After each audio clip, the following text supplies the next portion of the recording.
but it was an amazing class, and I'm friends to this day.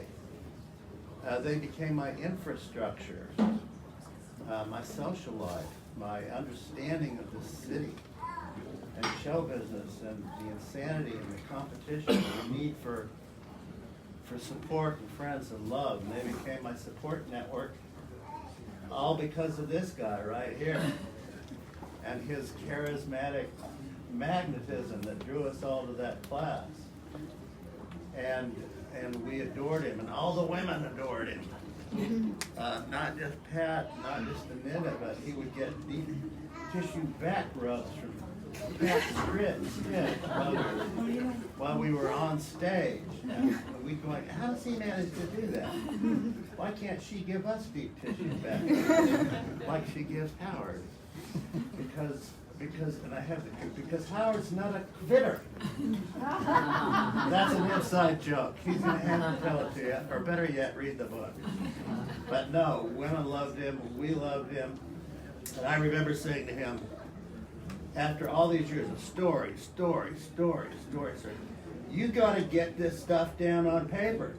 And I can't tell you how often we would say, get this down on paper. We forced him to finally get Steve to do it on paper, to get these stories down. Thank God he finally got this stuff in a book. And so we played tennis together for doubles with Bob, and he said to me, so I said, how's it coming along with that book? And he said, well, I've got the title. And I said, well, what's the title? He said, From Henry Street to Hollywood. I said, that's not a title, that's a subhead. Steve agrees with me.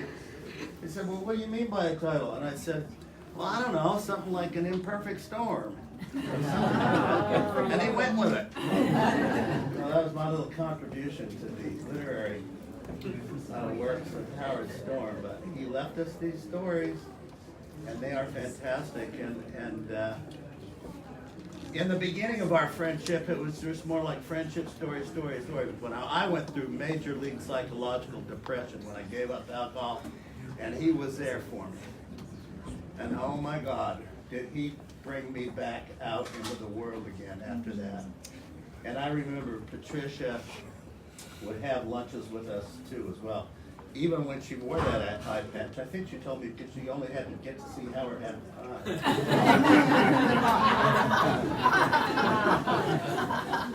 But thank you, Howard. You are a treasure, man. I love you dearly.